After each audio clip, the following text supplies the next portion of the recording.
Hello guys, ये मेरे channel का पहला वीडियो है जिसमें मेरे साथ जाने माने faculty Saurabh Pandey sir, founder of Aarohan education. Good evening sir. आज हम सर से कुछ थोड़ी लाइफ रिलेटेड, कुछ प्रोफेशन रिलेटेड, कुछ ऐसी नॉर्मल बातें करेंगे। तो सर आप बताइए, आपका बचपन कैसा रहा? बचपन तो जैसे इंडिया डेवलपिंग कंट्री है और मैक्सिमम मिडिल क्लास में तो सेम स्टोरी ही है। ज़्यादातर लोग स्ट्रगल से निकले तो खैर उस पर ज़्यादा बात क्या करें। अब जैसे मेरी फैमिली में हम 8 भाई बहन थे। फादर मेरे अकाउंट्स ऑफिसर रहे Lady Hardinge Medical College Delhi में। 8 भाई बहन में सबसे छोटा मैं था। तो स्ट्रगल तो सबके साथ ही है, मतलब हर दूसरे घर में कहानी आपको इसी तरह सुनने को मिलती है कि हमने बड़े स्ट्रगल से हम आगे बढ़े, ये किया। पर मेरे केस में क्या कि फादर, फैमिली बड़ी ज़रूर थी, उन्होंने एजुकेशन को हमेशा प्रायोरिटी दी। अब मुझे याद है कि 6 क्लास में जब मैं गया तो जहाँ मैं रहता हूँ ईस्ट दिल्ली में, वहाँ से कनॉट प्लेस हमारे यहाँ से लगभग 8 to 9 किलोमीटर पड़ता है। तो मुझे याद है फादर जब हॉस्पिटल जाते थे सुबह अपने ऑफिस के लिए, तो स्कूल मेरा वहाँ से 1 किलोमीटर पे ही था। तो जाते तो हम साथ में ही थे गवर्नमेंट बस में, और आता था मैं वापसी में तो सरकारी बस से लटक के अपना लौटते थे। भीड़ भी बहुत होती थी बसेज में उस समय पे, कोई ज़्यादा ट्रांसपोर्टेशन वगैरह फैसिलिटी थी नहीं। तो सबसे बड़ा जो एक गेम चेंजर मैं मानता हूँ मेरी सक्सेस में, स्कूलिंग मेरी अच्छी रही। जी सर। तो 6 क्लास से लेके 12th क्लास तक मेरी स्कूलिंग, बंगाली स्कूल था कनॉट प्लेस में, वहाँ से मेरी एजुकेशन रही। उसके बाद 7th 8th तक तो मैं पढ़ने में बहुत अच्छा नहीं था, पढ़ाई की तरफ फोकस भी नहीं था, प्लस कोई बहुत गाइड करने वाला, मोटिवेट करने वाला भी तो नहीं था। स्कूल जाते थे, घर आने के बाद कोई ट्यूशन इस तरह की चीज़ें थी नहीं। मैथमेटिक्स वगैरह मेरा बहुत ख़राब था, क्योंकि मैथमेटिक्स जब तक आपको गाइड नहीं करेगा, सिखाएगा नहीं, आप अच्छा कर नहीं सकते। 7th 8th में बड़ी बुरी स्थिति थी। इंग्लिश अच्छा था, साइंस वगैरह कर लेते थे, मैथ्स नहीं हो पाता था। अब 8 9 के आसपास आते आते धीरे धीरे लेवल बढ़ने लगा, तो टीचर ने बोला भाई मैथ्स में तो ऐसे कैसे काम चलेगा। फादर से बोला कि ये कुछ भी कर ले पर ये मैथ्स नहीं कर पाएंगे। अब फादर से मेरा बड़ा अटैचमेंट रहा, तो उन्होंने बोला मैथ्स नहीं कर पाएंगे। मुझे लगा यार ये तो बड़ी दिक्कत की बात है। फर्स्ट टाइम मैंने जो बहुत मेहनत की वो हाई स्कूल में की। मैथ्स में मैंने मतलब पूरी ज़िंदगी में जितनी मेहनत की होगी, सबसे ज़्यादा मेहनत मैथ्स में उस समय की। और बहुत मेहनत, मतलब जितना पढ़ सकता था उतना पढ़ा। मैथ्स में थोड़ा लेवल भी अच्छा हो गया पर नंबर नहीं आए। पर उसको मैंने छोड़ा नहीं, मैं कंटिन्यू करता गया। 11th में करता गया और इम्प्रूवमेंट किया। 12th में आते आते मैथ्स का लेवल बहुत अच्छा हो गया था। और मैं शेयर करना चाहता हूँ, मैंने एक आध बार पहले भी कभी बोला, हालांकि इस तरह के चैट वीडियो वगैरह मेरे बहुत कम होंगे, इंटरव्यू वीडियो शायद एक आध कभी होगा, नहीं तो कोई भी मैं करता नहीं। पर आज आपने खैर अपॉर्चुनिटी दी है कि कुछ चीज़ें शेयर की जाए। तो 12th वगैरह तक आते थे, मैथ्स अच्छा हो गया। मैं जितने साल मैंने पढ़ाया, फिर मैंने मैथ्स जेई वालों को भी पढ़ाया। इंजीनियरिंग कॉलेज में था तो पेपर जब होता था मैथ्स का, तो साथ में हॉस्टल के जितने बच्चे थे वो मेरे पास ही मैथ्स के लिए कि आप कराओ। और उससे अच्छी बात क्या थी, वो पास भी कर जाते थे। तो एक वो बनता चला गया कि मैथ्स इनका अच्छा है, मैथ्स पढ़ाना शुरू करें। तो टीचिंग तो हालांकि मैं 10th 11th के बाद से कुछ ना कुछ करता आया, उससे पीछा नहीं छूटा, वो फिर जुड़ते ही चले गए। और मतलब पढ़ाते तो मैं लगातार ही रहा। कभी भी इतने साल में 10th के बाद से कोई साल गैप नहीं रहा जब मैंने नहीं पढ़ाया हो। चाहे किसी दोस्त को पढ़ाया हो, चाहे कोई 2 4 बच्चों को पढ़ाया हो, पर पढ़ाते हमेशा रहे, उससे पीछा नहीं छूटा। तो एजुकेशन को लेकर जो फादर का मेरे एक विजन था, उन्होंने पूरी अपॉर्चुनिटी दी कि सब बच्चे पढ़ें। जी। सिस्टर वगैरह मेरी काफ़ी आगे भी बढ़ी, काफ़ी अच्छी प्रोफाइल पे भी हैं, अच्छी जॉब्स में हैं। और मैं घर में सबसे छोटा। तो जब मैं 12th क्लास में आया, 12th तो बड़ा एक इम्पोर्टेंट वो है कि बोर्ड एग्ज़ाम थे। तो 12th में जब आया तो फादर का रिटायरमेंट था उस साल, थोड़ा सा प्रेशर की बात थी। तो उस समय ट्यूशन वगैरह भी करता था मैं, ट्यूशन वगैरह से भी काम चल जाता था। 12th करने के बाद अब इंजीनियरिंग का मुझे नहीं पता था कि इंजीनियरिंग का कोई एग्ज़ाम है या तैयारी करनी है। साइंस साइड से थे, और साइंस साइड में भी आप सोचो कि ट्यूशन नहीं थी उसमें। फिर मैं बायो और मैथमेटिक्स दोनों था मेरे पास, फिजिक्स केमिस्ट्री था ही, बायो और मैथ्स भी था। अब मैथ्स तो ठीक ठाक हो गया था, बायो में बड़ी प्रॉब्लम थी। तो हमारे एक सर हैं, उन्होंने बायो के लिए मुझे 2 महीना उन्होंने अच्छी तरह से पढ़ाया। बायो में भी अच्छे नंबर आ गए थे, क्योंकि सब्जेक्ट बड़ा डिफिकल्ट हो गया, फिजिक्स है, केमिस्ट्री है, बायो है। कोई ये भी नहीं बताने वाला कि मैथ्स और बायो दोनों एक साथ मत करो। तो सबसे टफ जो कॉम्बिनेशन हो सकता था उसके साथ मैं आगे बढ़ा। फिर 12th के बाद बीएससी मैथ्स ऑनर्स में डीएवी कॉलेज दिल्ली में मैथ्स ऑनर्स से मैंने जाके एडमिशन ले लिया। तो एक विजय मल्होत्रा हमारे प्रोफेसर हुआ करते थे, 6 महीने मुश्किल से मैं गया हूँगा, 4 या 6 महीने।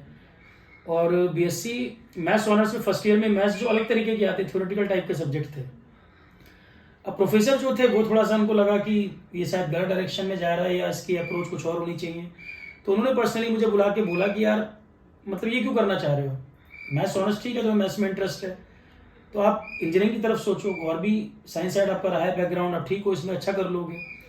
फिर जो मेरे अंकल लखनऊ में जो फैमिली उनकी रहती है, तो जो कज़न ब्रदर हैं वो ऑलरेडी इंजीनियरिंग कर रहे थे सिक्किम से, तो उन्होंने मुझे बताया यार ये तो गलत लाइन में जा रहे हो, तुम इंजीनियरिंग की तैयारी क्यों नहीं कर रहे। मतलब आपका कोई टारगेट नहीं था कि नहीं, इंजीनियरिंग मुझे पता ही नहीं था, मुझे पता ही नहीं था। तो जो कज़न ब्रदर ऑलरेडी इंजीनियरिंग में एडमिशन ले चुके थे सिक्किम में, उन्होंने मुझे गाइड किया। जी सर। तो फिर चाची जी उन्होंने कहा कि मतलब क्या कर रहे हो तुम, अपनी लाइफ को किस ट्रैक पर ले जा रहे हो, इंजीनियरिंग की तैयारी करो। तो मैं दिल्ली से लखनऊ चला गया, यहाँ जो इंस्टीट्यूट होते थे उनकी फीस बहुत ज़्यादा होती थी। जी सर। तो फिर जो भी ट्यूशन वगैरह पढ़ा के, कुछ फैमिली से भी सपोर्ट मिला, कुछ मैंने अपना इकट्ठा किया, तो लखनऊ में जाके मैंने कोचिंग की IIT JEE के लिए। अच्छा सर, ऐसा सुनने में आया है कि आप बहुत जल्दी सेल्फ डिपेंडेंट हो गए, मतलब सेल्फ डिपेंडेंट मतलब मैं इसमें कोई बहुत बड़ा अचीवमेंट की बात नहीं मानता, ये तो आपको अपनी स्किल कुछ ना कुछ एक्सप्लोर करते ही रहना चाहिए, और बाई गॉड ग्रेस मतलब मैं जो करता गया उसमें भगवान का सपोर्ट भी बहुत रहा।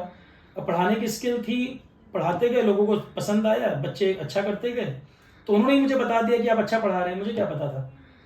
तो और आपकी इंजीनियरिंग लाइफ कैसी रही? इंजीनियरिंग लाइफ बहुत अच्छी रही, जैसा कि लगभग इंजीनियरिंग में सभी लोगों के साथ कॉमन है, यारी दोस्ती बहुत ज़्यादा, मतलब पूरा कॉलेज ही दोस्त था, और मतलब मुझे कहने में कोई वो बात नहीं, लड़ाई झगड़ा बहुत होता था, मतलब मेरा एक अलग ही एक ग्रुप बना हुआ था। पर एक चीज़ ये जरूर होती थी कि जब भी एग्ज़ाम होते थे 10 दिन में किसी को नहीं मिलता था। अगर कॉलेज के मेरे दोस्त भी देखेंगे वीडियो बाद में तो बताएंगे कि कॉलेज के लास्ट के 10 दिन ही कैसा पड़ता था। जो मेरे रूममेट रहे होंगे, हम 6 रूममेट थे। तो आपने अभी बोला कि आप पढ़ाते भी थे, तो 10 दिन में वो आप ग्रुप स्टडी होती थी कि अकेले आप? नहीं, मुझे याद है इंजीनियरिंग में 8 सेमेस्टर होते हैं ना, 4 साल में 8 सेमेस्टर। शुरू के 5 सेमेस्टर का मेरा रिकॉर्ड था, मैंने कोई पेपर शो कर नहीं दिया था। मेरा रूममेट अगर कोई भी वीडियो देखेगा तो वो बताएगा, ये बात बिल्कुल सही है कि मैं अगर मुझे पेपर देना, मैं बैठा हूँ आराम से, और ऐसे ही बैठे बैठे पूरी रात निकल जाती थी। अगले दिन जब मैं पेपर देता था, पेपर देकर आने के बाद सोता था। नहीं, तो ये तो इंजीनियर की पहचान है। मतलब ये मेरा 5 साल, जो 5 सेमेस्टर स्टार्टिंग के हैं, हर पेपर का रिकॉर्ड यही था, और लोग बड़ा शॉक्ड रहते थे कि ये तो लड़ाई झगड़ा भी करते हैं, यारी दोस्ती इनकी पूरे कॉलेज में है, टीचर भी इनको मानते भी हैं, और टीचर मानते थे इसलिए कि ये पढ़ने में ठीक है। भाई जब मैं मान लो कॉलेज में गया तो इंजीनियरिंग कॉलेज रैंक निकालने के बाद ये एडमिशन मिला था, उसमें इलेक्ट्रॉनिक्स एंड कम्युनिकेशन ब्रांच थी मेरी। तो टीचर मानते भी थे, जैसे मैथमेटिक्स वगैरह में हमारे टीचर बड़े अच्छे थे, वो 2-3 क्लास में उनको अंदाजा लग गया था कि ये तो मतलब पढ़ा रहा हूँ तो आराम से मुस्कुरा रहा है, इसको मैथ्स पता है। और सेमेस्टर एग्जाम हो रहा है तो बच्चे जो सब इसी के पास पहुंच जाते हैं मैथ्स पढ़ने के लिए, क्योंकि JEE का मैथ्स पढ़ाया हुआ, तो इंजीनियरिंग के मैथ्स में कोई दम ही नहीं है, सिंपल था, कैलकुलस वगैरह तो टिप्स पर होते थे, मैट्रिसेस वगैरह आते थे वहाँ पर। तो इस तरह से एक मतलब फिर इंजीनियरिंग कर ली। इंजीनियरिंग के बाद एक कोचिंग में वीकेंड बैच वगैरह ज्वाइन किया, फिर समझ आया कि इंजीनियरिंग मतलब मैं बड़ा एंजॉय नहीं कर रहा था। फाइनल ईयर तक आते आते एक प्राइवेट कंपनी थी IT की, गुड़गांव बेस्ड। जी सर। किस्मत भी ऐसी रही कि मतलब नोन इतने ज़्यादा लोग जानने वाले थे हर जगह कि जब मैं वहाँ पे इंटरव्यू देने गया, और जो इंटरव्यू ले रहा था वो मेरे स्कूल का सीनियर था, मेरे से 2 साल। जी सर। तो वो मेरे से, अब मैं खैर पर्सनली कह सकता हूँ, मैं नाम तो नहीं बोलूँगा, तो उसने मेरे से कहा कि सौरभ करना है तो इसमें कर लो, पर IT की जॉब है, इलेक्ट्रॉनिक्स कम्युनिकेशन तुम्हारा ब्रांच है, और इंटरव्यू क्या करना है, वैसी मतलब नॉर्मल बात यार दोस्ती की तरह हो गई। स्कूल टाइम को सीनियर थे, बातचीत से पता है सारा कुछ क्लियर हो गया। तो उन्होंने मेरे से कहा कि IT कंपनी है, कंप्यूटर पे ये सब काम है, और सबसे ज़्यादा मुझे जो प्रॉब्लम थी, कंप्यूटर में यूज़ ही नहीं करना चाहता। आज भी बड़ी मुश्किल है, मतलब मुझे क्लास वास लेनी हो, ठीक है टेक्नोलॉजी में यूज टू हो गए, पर मुझे कोई कोडिंग वोडिंग जैसी चीज़ कहे, IT का काम कर, मैं नहीं कर सकता, मुझे बड़ा बोरिंग सा लगता था, मतलब कुछ था नहीं उसमें, कोई डायनेमिक टाइप का मुझे नहीं फील होता था, जो मेरी समझ थी उसको लेकर। हालांकि मैं IT कंप्यूटर को जानता नहीं ज़्यादा, मैंने उसकी कोई पढ़ाई भी नहीं करी, और मुझे पर वो बड़ा बोरिंग सा लगता था कि मैं 9 to 5 जॉब नहीं कर सकता ऐसे बैठ के सिस्टम के ऊपर, मेरे से नहीं होगा। कोऑपरेटिव जॉब नहीं है। हाँ, तो उसने मेरे से, जब सीनियर ने बताया कि यार जॉब ये वाली है, ये काम करना है, जॉब वो अच्छा बता रहा था, पैकेज भी ठीक था, पर मैंने कहा यार मेरे से IT का काम नहीं हो पाएगा, मैं कुछ पहले ही मना कर दिया आपने? नहीं किया, मैंने ज्वाइन ही नहीं किया, मैं गया नहीं दोबारा। फिर चंडीगढ़ जोन का एक बार एग्जाम था रेलवे का, उसमें सीनियर सेक्शन इंजीनियर की वैकेंसी थी, वो क्वालिफाई हुआ था। डॉक्यूमेंट वेरिफिकेशन कराने गए तो मैंने पूछा भाई इसमें सैलरी वैलरी क्या होती है, तो उन्होंने मुझे उस समय कुछ 42-43 के आसपास कुछ बोला था। मतलब आप गवर्नमेंट जॉब के लिए भी ट्राई किए? स्टार्टिंग में बिल्कुल शुरू में। जी सर। पर उस समय फिर 2 चीज़ें चल रही थी कि मैं जिस इंस्टीट्यूट में पहले पढ़ाता था, टीचिंग में शुरू कर चुका था। जी सर। और जो मेरी सैलरी रेलवे में वो बता रहे थे, मुझे उससे 3 टाइम्स मेरी सैलरी थी। 2 और 3 टाइम्स लगभग मैं अर्न कर रहा था और फीडबैक अच्छे मिल रहे थे, परफॉर्म में अच्छा कर रहा था। एक अलग ही फील्ड थी टीचिंग की, जी सर। प्लस सिविल की तैयारी मैं कर रहा था उस समय। पर मुझे ये लग गया कि मतलब सीनियर सेक्शन इंजीनियर जॉब में भी जो मैं सोच रहा हूँ वो भी मेरा मतलब मेरे लिए नहीं बना वो। मुझे ये चीज़ समझ आ गई थी, डॉक्यूमेंट वेरिफिकेशन कराने गया, फिर मैंने उसको नहीं किया, क्योंकि अब जहाँ से मैंने जर्नी स्टार्ट की थी कि 12th में फादर रिटायर हो गए, बड़ी फैमिली है, या मुझे अपने खुद को सपोर्ट भी करना है, कहीं ना कहीं फैमिली को भी बैक एंड पे सपोर्ट करना ही है। जी सर। तो मनी एक मैटर था। मैं बिल्कुल मनी को हमेशा रिस्पेक्ट करता हूँ और मैं बोलता भी हूँ यूथ को भी मनी को हमेशा रिस्पेक्ट करें। तो मेरे लिए मनी उस समय बहुत ज़रूरी थी, और मेरे मतलब जो रेलवे में चला जाता मैं उससे शायद मुश्किल होती बहुत चीज़ों को मैनेज करने में। तो मुझे उस समय मुझे पता था कि मेरे लिए वहाँ पर मनी बहुत इंपॉर्टेंट है, मैंने उस चीज़ को चूज़ किया। सिविल्स की तैयारी करते रहे, सिविल्स लकीली फाइनल नहीं हो पाया क्योंकि मैं जॉब से ब्रेक नहीं ले सकता था। जी सर। मैं जॉब कर भी रहा था तो मैं जॉब से ब्रेक नहीं कर सकता था, लगातार मैं अपने काम में बिजी था, तो उसके साथ साथ तैयारी कर रहा था मैं। लेवल अच्छा हो गया सब कुछ जानते हुए भी, पर मुझे कभी ऐसा नहीं मौका मिला कि मैं तैयारी फिर एक बार आने के बाद 3 महीने पूरा ब्रेक लेके तैयारी कर लूँ। वो अपॉर्चुनिटी मुझे नहीं मिल पाई, जबकि मैं बच्चों को ये बोलता हूँ कि अगर आप जॉब में भी हो और सिविल्स आप दे रहे हो तो लास्ट का 2 महीना आपको पूरा ब्रेक करना पड़ेगा, चाहे आप कितने ही ब्रिलियंट हो। तो मैं हालांकि किसी पे नहीं, वो सबके सर्कमस्टांसेस अलग हैं। मेरे केस में मनी उस समय मैटर कर रहा था, सर्वाइवल जरूरी था। आप एक गैप से उठे हैं तो आपको उस गैप को कवर करने में टाइम देना पड़ता है, वो मेरी अपनी चॉइस थी। जी सर। उसके लिए किसी की बात नहीं, मेरा अपना मानना था उसको लेकर। जी सर। जैसे सर सबकी लाइफ में अप एंड डाउन्स आते हैं, कभी ऐसा लगा आपको कि यहाँ से सब कुछ खत्म है, अब यहाँ से कुछ नहीं हो सकता है, फिर भी आपने पॉजिटिव अप्रोच के साथ आगे बढ़े, ऐसा कोई कंडीशन बना लाइफ में? निगेटिव तो देखो आने का चांस इसलिए नहीं था कि इतना बेसिक से शुरू हुए हैं, पीछे जाने का क्या स्कोप है, मतलब कहाँ पीछे जाएंगे? पीछे ऐसा क्या था कि मैं खो दूंगा? भाई एक आदमी एक मिडिल क्लास फैमिली से आ रहा है, साइंस साइड का उसको नहीं पता। मैं तो क्रिकेट खेलता था 7th 8th 10th तक, पूरे दिन क्रिकेट खेलता था, कोई डायरेक्शन ही नहीं थी ना। आपको बहुत सारी चीजें दिखा दी जाए सामने, तब आपको लगता है मैं ये ना खो दूं, ये ना खो दूं। जब कुछ है ही नहीं पीछे तो खोता मैं क्या? मैं तो 8th क्लास में अगर 7/2 + 7 लिखा हो, मैं 7 से 7 काट के 1/2 आंसर लिखता था। ये मेरा 7th क्लास का मैथ्स का लेवल है, मैं अपने स्टूडेंट को बताता हूँ। तो ऐसा मैं क्या खो देता, मेरे पास कुछ था ही नहीं खोने का। हाई स्कूल में जब गए पहली बार, भाई मैडम ने जो बोला कि मैथ्स नहीं कर पाएगा, तो जुनून आ गया, मैथ्स कैसे नहीं कर पाऊंगा मैं, मैथ्स की अच्छा हो गया। देखो मेरा एक मानना है बहुत सिंपल सा, अगर हम एक इंसान के रूप में पैदा हुए, भाई हम कुछ और भी तो बन सकते थे, इतनी सारी स्पीसीज है, हम ह्यूमन ही क्यों बने? तो अगर आपको ह्यूमन लाइफ मिली है तो उसका कोई पर्पस है, वो मीनिंगलेस तो नहीं है। जी सर। किसी को मीनिंग जल्दी समझ आता है, किसी को बात समझ आता है, वो वेस्ट करने के लिए तो नहीं है। कई यूथ को मैं देखता हूँ डिप्रेस हो रहा है, फ्रस्ट्रेट हो रहा है, नर्वस हो रहा है। ऐसा क्या तुमसे लाइफ में कोई छीन ले रहा है, या तुमको क्या ऐसा मिल जाता कि तुम इतना निगेटिव हो रहे हो? आज की जनरेशन में ये ऐसा क्यों कर रहे हैं? मतलब ऐसा कोई रीजन मुझे लगता नहीं, क्योंकि मैं इस तरह सोचता भी नहीं कभी। जी सर। मैं नेगेटिव पॉइंट इसलिए नहीं सोचता क्योंकि मैंने इतना स्ट्रगल किया हुआ है। मैं 11th में जब था तो होम ट्यूशन पढ़ाने जाता था। जी सर। मेरे घर से 6 किलोमीटर 4 किलोमीटर भी थे लगभग, 2 ट्यूशन थे। एक मुझे 150 रुपीज पर आवर मिलते थे, एक जगह 130 रुपीज पर आवर मिलते थे। 280 रुपीज 2 घंटे पढ़ाने के।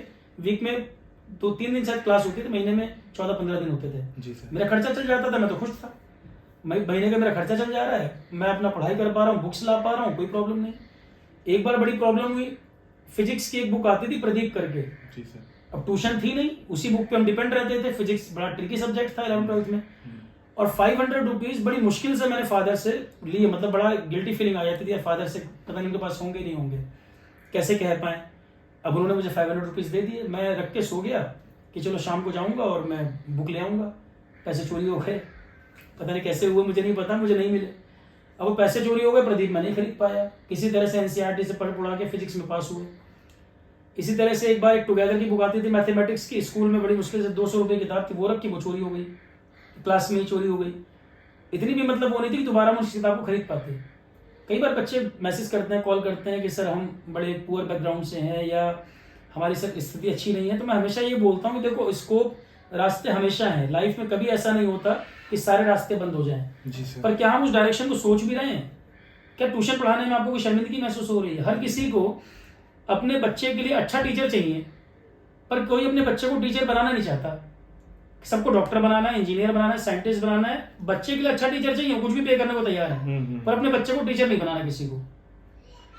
तो हिपोक्रेसी की भी तो बात है ना, कि हम क्या, हमें चाहिए क्या और हम खुद सोसाइटी में क्या कर रहे हैं। तो मैं तो नेगेटिव मतलब कभी रहा ही नहीं भाई। जो बच्चा बीएससी मैथ्स ऑनर्स कर रहा है, फिर इंजीनियरिंग कर लिया, इंजीनियरिंग में 4 साल में अच्छा परफॉर्म करके पास कर गया, फिर वो टीचिंग में आया। टीचिंग में देखो मैं तो कहता हूँ कि मैं, बच्चे कई बार बोलते हैं कि सर आप तो इतना नेम हो गया, फेम हो गया, मुझे कभी नहीं लगा कि मैंने कोई बहुत बड़ा काम किया।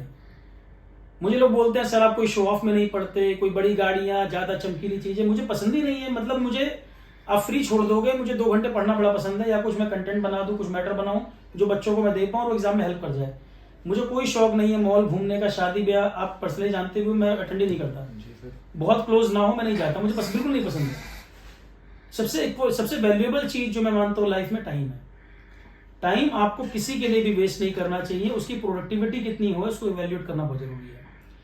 अब कई लोग डिप्रेस हैं, नर्वस, कितना टाइम बर्बाद कर देते हैं किन चीजों में। सबसे ज्यादा इंपॉर्टेंट आपकी लाइफ में आपके पेरेंट्स, आप उनको रिस्पेक्ट नहीं दोगे, और जो आपको रिस्पेक्ट नहीं दे रहा उसके पीछे भाग रहे हो, जान लगाए पड़े हैं, जीवन बर्बाद करने को उतारू, क्यों कर रहे हैं? आपके पेरेंट्स आपके लिए सबसे इंपॉर्टेंट है, उनको रिस्पेक्ट करिए। दूसरी बात, हर व्यक्ति का अंतर्मन सब जानता है। आप अच्छे लोगों के लिए दुनिया में ढूंढ रहे हो, दुनिया में अच्छे लोग मिले मुझे, आपसे अच्छा कोई नहीं है, पर कम से कम 10 मिनट अपने आप को समय तो दिया करो। पूरी दुनिया में ढूंढ रहे हैं, अच्छे लोग नहीं मिल रहे हैं, जेलसी है, नाराजगी है, गुस्सा है लोगों में, एक दूसरे से एक्सपेक्टेशन बहुत ज्यादा है। आप लाइट बंद करके बैठ जाओ, 10 मिनट अपने आप से बातें किया करो, आपसे अच्छा इंसान आपको कोई नहीं मिलेगा। और हमेशा जिंदगी में पॉजिटिव रहोगे, निगेटिविटी कुछ है ही नहीं।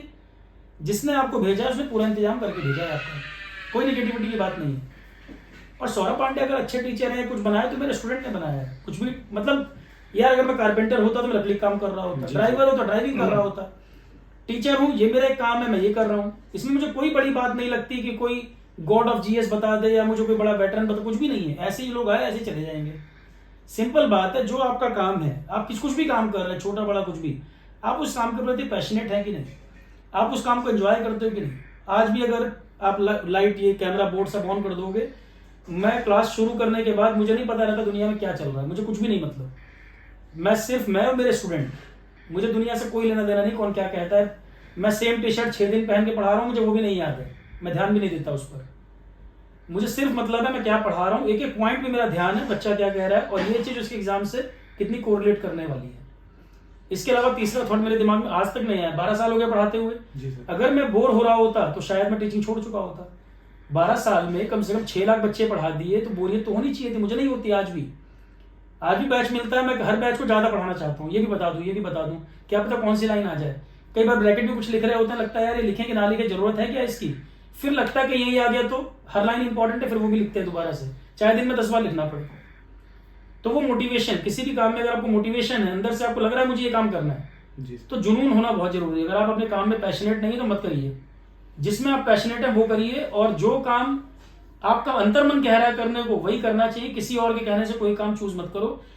कोई और आपको बताएगा आप क्या करने के लिए बने हो, वो सही अप्रोच नहीं है। आपका खुद का मन बताए कि आप क्या करने के लिए बने हो, वो करो, उसमें आप बेहतर करोगे, क्योंकि वो चीज आपको कॉन्फिडेंस देगी। तो सर आपको ये आरोहम एजुकेशन का आइडिया कब आया? आरोहण का तो देखो ये बच्चों की देन है जी सर, ये सब स्टूडेंट का किया जा रहा है, मेरा इसमें कोई वो नहीं। मैंने 13 साल, जैसे मान लो रेगुलर एक टीचिंग की, अगर मैं प्रोफेशनल टीचिंग की बात करूं तो 13 ईयर्स हो गए अराउंड। 9 ईयर्स मैंने एक ऑफलाइन इंस्टीट्यूट में पढ़ाया, पुराने सब बच्चों को पता है। वहाँ पे इंजीनियरिंग सर्विसेज और कभी कभी स्टेट एग्जाम के बैच आते थे, एजेई, और उनका एक सिविल सर्विसेज का इंस्टीट्यूट था, कुछ समय वहाँ पढ़ाया जब तक मैं अगले इंस्टीट्यूट में गया। मतलब एक इंस्टीट्यूट था जिसके 2 वेंचर थे, उनमें पढ़ाया था। फिर ऑनलाइन में जब आया तो ऑनलाइन में पिछली जो कंपनी थी उसमें 4 ईयर्स वर्क किया मैंने, तो 13 ईयर में 2 ही कंपनी के साथ वर्क किया। अब प्रॉब्लम क्या थी, बच्चों की डिमांड होती थी, उनकी एक्सपेक्टेशन मेरे से बहुत हाई रही है कि सर ये भी कराओ, ये भी कराओ। तो वो जब तक आपका अपना फ्रीडम नहीं होगा आप नहीं कर पाओगे, कुछ ना कुछ बाउंडेशन हमेशा रहेंगे। अब आप मान लो ज्योग्राफी पढ़ा रहे हो, कोई बच्चा कह रहा है सर ये कॉपी दे दो, तो अगर मैं कोई दूसरे नोट्स दे भी दूं तो ऑब्वियस सी बात है इंस्टीट्यूट के अपने कुछ नियम कायदे होते हैं, आप उससे बाउंड हो। तो जो मैं पूरा फ्रीडम के साथ एक काम करना चाह रहा था, तो बच्चों ने कहा सर ये भी कराओ, हमें ये भी पढ़ना है, वो भी करना है। तो मैंने कहा ठीक है आरोहण शुरू कर देते हैं। आरोहण मैंने प्लेटफॉर्म जब बनाया था उसमें बच्चों को मैं free class notes, previous year paper, इस तरह की चीजें देता था। मतलब इसका भी श्रेय आप बच्चों को ही देंगे? मेरा कोई इसमें क्रेडिट मैं क्या, मैंने क्या किया इसमें, अगर ये नहीं चाहते तो मैं क्यों करता। जी। तो वो जो मैं बैचेस लेता था, कई बच्चे अफोर्ड नहीं कर पाते या वो मुझे फॉलो कर रहे हैं, तो मैं उनसे कैसे कनेक्ट रहूं। तो आरोहण का मोटिव ये था कि उनको कंटेंट डिलीवर कर पाऊं मैं। यूट्यूब चैनल भी बना था, शुरू में काफी एक्टिव रहा मैं, पर अगर आप मेरे से 12-13 साल पूछोगे आपने क्या किया है, मैंने बस टीचिंग ही की है, कुछ नहीं किया मैंने। और कई बार मैं चाहता भी था कि मैं फ्री कंटेंट में और काम कर दूं यूट्यूब पे, हालांकि मैंने कई वीडियो डाले, बीच में काफ़ी रेगुलर क्लासेस हुई, अभी भी जब टाइम मिलता है क्लास चलती रहती है। पर इतना ज़्यादा ओवर ऑक्यूपाइड कि आप मैनेजमेंट का भी काम करो, आप कंटेंट भी बनाओ, क्लास भी लो, तो बहुत हेक्टिक हो जाता है कई बार। और अलग अलग एरिया के बच्चे हैं, कोई इंजीनियरिंग सर्विसेज दे रहा है, कोई सिविल्स दे रहा है, कोई स्टेट पीसीएस दे रहा है, तो हर किसी की डिमांड है हमारे मतलब के लेक्चर आए। जी सर। तो एक टीचर के लिए बड़ा मुश्किल हो जाता है फुलफिल करना, पर मैं कोशिश जरूर करता हूँ कि ज़्यादा से ज़्यादा कैटर कर पाऊँ।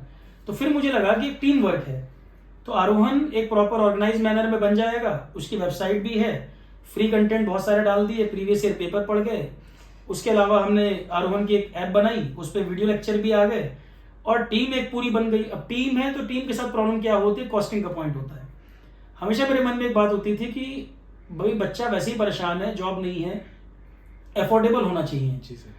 अब उसमें एक पॉइंट क्या है कि मैंने कोशिश की कि ज़्यादा से ज़्यादा अफोर्डेबल रखी जाए चीज़ों को, सिंगल सब्जेक्ट वाइज भी ओपन कर दिया, जो बच्चों की डिमांड थी गूगल फॉर्म वगैरह में जो उन्होंने बताया मैं सब ओपन कर दिया इसमें।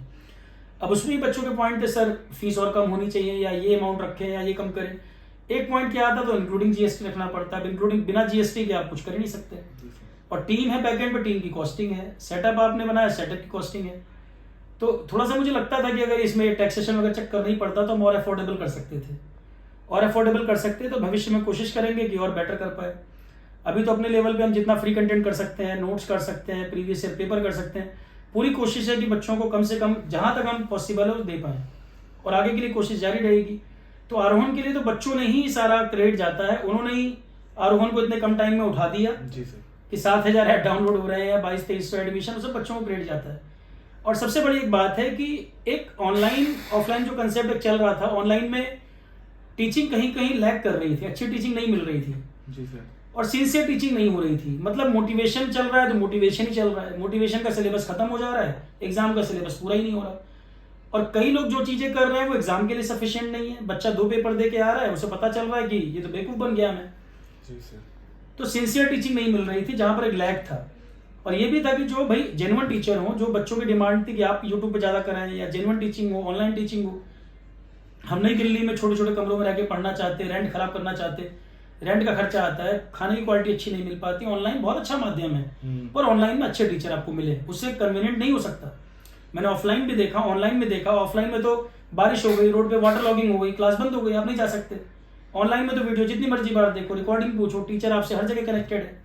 शायद ही कोई बच्चा हो जिसके चैट का मैंने आज तक रिप्लाई ना किया पिछले 13 साल में।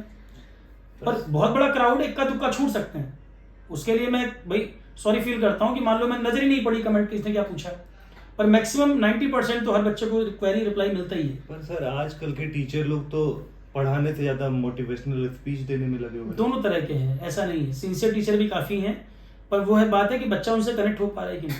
क्योंकि सिंसियर टीचर जो होगा, देखो वो शोबाजी नहीं करेगा, फालतू की बातें नहीं करेगा, तो हो सकता है थोड़ा सा आपको बोरिंग लगे लेक्चर। जी सर। पर उसकी हर लाइन एग्जाम ओरिएंटेड क्वेश्चन होगी, जब आप पेपर देंगे आपको पता चलेगा उसने क्या पढ़ाया। और मैं तो बच्चों को बोलता हूँ कभी किसी का ब्लाइंड फॉलोवर नहीं होना चाहिए, मेरा भी नहीं, किसी का भी नहीं। आप एक सब्जेक्ट पढ़ें, प्रीवियस ईयर पेपर लगाएं, 70-80% क्वेश्चन बन रहे हैं, टीचर ने अच्छा पढ़ाया, नहीं बन रहे हैं तो कितना भी नामी हो वो आपके लिए तो वर्क नहीं कर पाई बात। तो कितना भी नामी हो, कितना भी नेम फेम हो, वो आपके लिए तो नहीं सुटेबल रहा है। अब मैं पढ़ा रहा हूँ और किसी बच्चे के एग्जाम में क्वेश्चन नहीं बने तो उसके लिए सौरभ पांडे अच्छे कैसे हो गए, उसको तो मैं हेल्प नहीं कर पाया ना। बहुत जेन्युइन सी बात है। तो सर आरोहन तो जो तरक्की कर रहा है उसका श्रेय भी आप स्टूडेंट वो सब स्टूडेंट का ही किया धरा, मेरा इसमें कोई रूल नहीं है। मैं सिर्फ टीचर ही रहा हूँ, बस मैं पढ़ा रहा हूँ। एक माध्यम मैंने जो मेरी कैपेसिटी थी, मैंने प्लेटफॉर्म तैयार कर दिया कि भाई लोग आए पढ़ाएं। अच्छे टीचर भी जुड़े हुए हैं, काफी अच्छे टीचर जुड़े हुए हैं, और वो टीचर जुड़े हैं जो पूरे डेडिकेशन से पढ़ाते हैं। जी सर। बहुत बहुत जेन्युइन टीचर जुड़े हुए आरोहन पर, तो उनके सपोर्ट से हो पा रहा है। और बच्चों का तो खैर पूरा सपोर्ट है ही। जी सर। तो सर अब थोड़ा लाइट क्वेश्चन पूछते हैं। हाँ। आपकी कोई पर्सनल मतलब फेवरेट मूवी? परिचय, जितेंद्र की पुरानी मूवी परिचय, ये बहुत पहले से पसंद है मुझे। जी सर। तो मतलब आप मूवी देखने का शौक नहीं, रखते देखता हैं? नहीं हूँ मैं मूवी, मैंने बहुत कम, मतलब हॉल में तो आज तक मैं लाइफ में 3-4 मूवी देखी है बस।